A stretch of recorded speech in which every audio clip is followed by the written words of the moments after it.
As a reminder, you can find links to all the deck lists and tournament results in the description down below. And if you're a huge Pioneer fan like I am, you can tune in every single Tuesday evening at 6:15 p.m. on the link in the description to SV Card Art's live stream for live casted Paper Pioneer by yours truly. Let's get to the video. There were 3 more Pioneer challenges over the weekend with plenty of pilots slinging their format favorites and a little bit of new tech. Let's take a look at the top decks and some of the lists that threw down this weekend. I'm gonna cheat a little bit and throw out a little pre-weekend action, as I do wanna call out Thief of Crowns in the Friday challenge, getting a top 16 with a deck I like to call Smol Devotion. Now, I've seen some versions of this deck floating around utilizing the low mana curve to play a more aggressive version of the big green Devotion deck, but instead using Collected Company over Storm the Festival. Now, this combines with cards like Tyvar the Pummeler with its own pseudo overrun effect, while most of the smaller creatures have ways to gain or just have trample naturally attached to them. So you don't necessarily need the overrun effect that Ulvenwald Oddity gives with the haste and trample kind of deal. Now, this deck also ran cards like Sharp-Eyed Rookie, which is a growing threat that can offer you card advantage in the form of some clue tokens whenever you play something slightly larger than it, while the main highlights in this deck overall are a pair of creatures that you don't normally see in green shells because, well, one of them is only half green.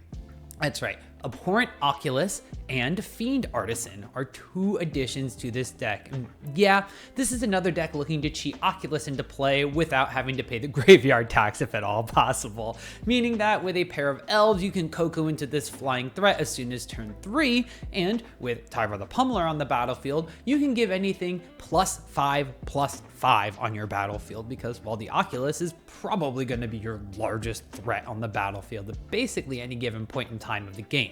Now, the Manifest tokens are far more dangerous in this shell as well compared to some of the ones that are cheating into play using a spell package, since this deck runs 36 total creatures and all of them are 3 mana or less to flip over into from the Manifest side. So that means that this Abhorrent Oculus is going to land on the field. You can just, of course, manifest into a creature. You have 35 of them besides the 1 Oculus that's on there. So you could fill up your board with bigger things fast and flip them at any given point in time. Now, Fiend Artisan is also a great addition to this deck because not only does it tutor for the Oculus, just by tapping an elf, on turn 3 and sacrificing that elf to its activated ability as well. You can just play that way ahead of the curve, but it's a great threat on its own because it slowly gets bigger and bigger the more removal that your opponents are forced to play on your other creatures in order to stay alive. So you land a Fiend Artisan after they play some 1-for-1 removal on your other things, suddenly your Fiend Artisan is looking more like a Tarmogoyf in these areas.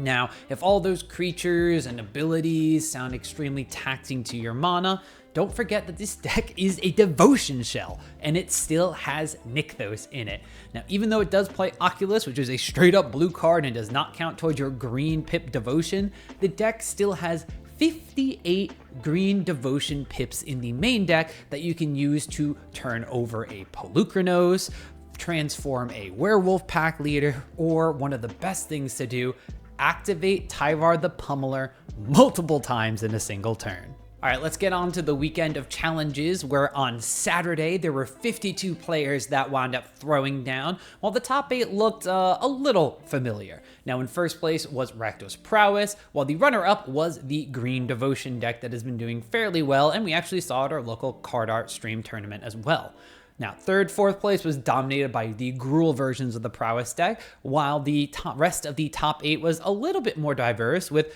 2 copies of Rakdos Demons hanging out in there, a copy of Selesnya Company, and the 5-color Enigmatic Incarnation deck that is definitely leaning more and more towards the Zur Overlord package nowadays. Now, the top performing Rakdos Prowess deck in first place in this challenge continues to eke closer and closer to what the standard deck looks like, while continuing to kind of buff the amount of 3+ power effects for a singleton mana as possible, with this list by Termidor opting to use 4 copies of Infuriate and no copies of Turn Inside Out, as the Infuriate does give that little extra toughness boost to a creature. Now, going down to a Singleton Claim Fame in the main deck, while packing a Might of the Meek thanks to the uptick in number of Manifold Mouse that are being played in the deck, wind up cutting out some of the slick shot show-offs that we usually see in the Rakdos Prowess package as well. So a couple more copies of some mice, a little less copies of some birds, and it does continue to kind of iterate a little bit more and more onto what looks like just a souped up version of the standard deck.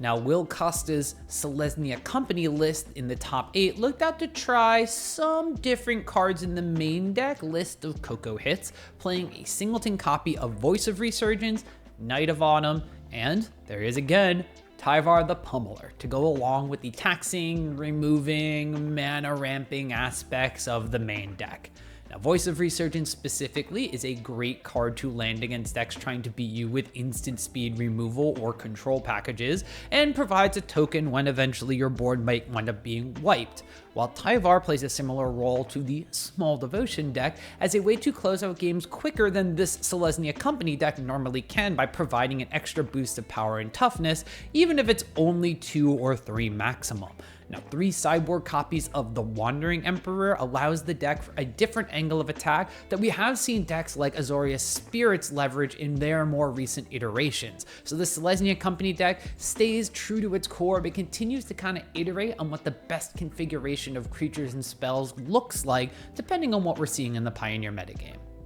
Now, going down the list a little bit into the top 16 finds one of the multiple copies of a Pioneer port over of the Esper Pixie deck from Standard. Only this one is leveraging Yorion to give it way more things to blink around with. Now, the normal fare of Nurturing Pixie, This Town Ain't Big Enough, and Storm Chaser's talent provides the basis for this deck overall still, while adding in upgrading removal options such as Vanishing Verse, while additional bounce targets like Legion's Landing and Treacherous Blessing give the deck access to more board presence and, of course, way more card advantage to keep spinning its wheels. At this point, we're just like a couple copies of Doom Foretold away from playing a Tom deck specialty. Now, on Sunday morning, we had 43 players in the challenge, while first place wound up going to a Rakdos Prowess deck. Quintorius Combo did wind up in the finals again, but was unable to take it this time around, with the 3rd and 4th place slots being taken up by Rakdos Demons and a Boros Burn list that we'll get into in just a little bit. And of course, there were a couple extra Rakdos decks rounding out the top 8 with another copy of Demons and Prowess, while a Dimir Bounce deck, not with the white for Pixie, and a green Devotion deck, this one being, the big, strong version with Storm the Festival, rounded out the overall top 8 for Sunday morning. Boltwave finally started to get some traction as MJ23's version of the Boros Burn list top-4'd Sunday's first challenge, mixing in plenty of 3+ damage spells like Lightning Helix, Skewer the Critics, and Boros Charm alongside Boltwave and Slick Shot Show-Off for a take on the Prowess Burn style shell that a lot of people thought would be a dominant force back when Foundations was still in spoiler season. Now, sideboard options in the Boros deck like Destroy Evil and Rest in Peace give it a distinct advantage against decks that use some larger creatures and enchantments, as well as some graveyard recursion that Rakdos and Gruul versions of this deck don't have the easiest access to.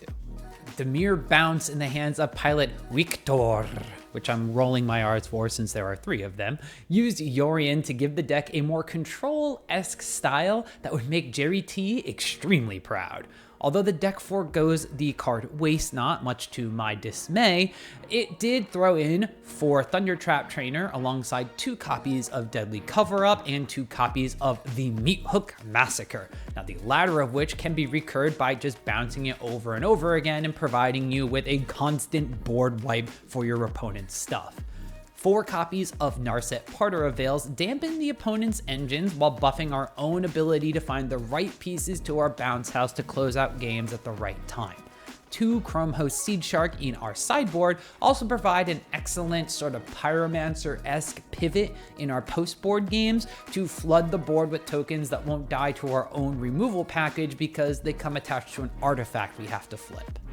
The Sunday evening challenge bumped itself all the way up to 56 players for a quite large tournament where Boros Wizards wound up taking the entire thing down, beating Dimir Ninjas in the final. This kind of reads like one of our card art tournaments all of a sudden. Meanwhile, in the 3rd and 4th places, we saw a little bit more of a mainstay to the format in Rakdos Demons and Jund's Sacrifice. Rounding up the top 8 were multiple copies of Prowess, Rakdos Prowess, and of course the Esper Pixie poured over that we talked about a little bit earlier. So Dimir Ninjas wound up rising to the ranks again, although the only real change between this deck and the ones that we covered in previous iterations of this video was the addition of a singleton Mokotai Ambusher?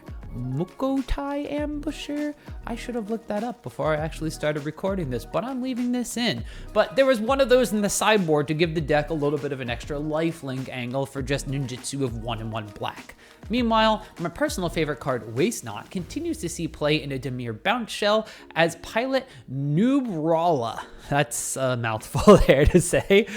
Finally added in Notion Thief to the sideboard to complement the copies of Narset Parter Avails in there, which was just an absolute house against any sort of control shells, especially if they board out removal against your basically creatureless deck. But the main thing I want to talk about here is the version of Boros that wound up winning the challenge in the hands of pilot Moon 11, which took Heartfire Hero and surrounded it with a magical cast of prowess-powered wizards in Slickshot Show-Off and Soulscar Mage, while the spell package of this deck opted for Wizard's Lightning over Bolt Wave to have an instant speed 3 damage burn spell for just 1 mana thanks to the power of the wizards in the deck. Now, the addition of standard Boros package of enchantments in Sheltered by Ghosts and Shard Mage's Rescue helped to ensure that the coast was clear for these powered up prowess threats to swing in uninhibited. Now, the deck sideboard also went way more to the white side of Boros here, with 2 copies of Deflecting Palm as a Boros card, but 3 copies of Strict Proctor to fight a bunch of the Enters the Battlefield effects that are currently flying around Pioneer, 2 Containment Priests to shut off things like Creativity, Enigmatic Incarnation, or Is It Phoenix? They're trying to cheat things into play, as well as 3 copies of Knight of Grace to really try to stave off the removal from Rakdos style decks and have a solid target for just staying protected and carrying Sheltered by Ghosts. So that's what was cooking in Pioneer this weekend. What decks were served to your liking? You can let me know what is sleeved up in your own deck boxes down below. And while you're there, make sure to thumbs up the video if you've enjoyed what you've tasted today. Now, a quick shout out to all of my members, as their support has helped create this video as long as all the videos that are on my channel page. Now, if you'd like to add your name to that list, as well as get access to member benefits such as early views on content and Discord access, you can click the join button that is either down below the video or on my main channel page to show your devotion. And as always, feel free to just tap that subscribe button to stay up to date on the latest deck techs,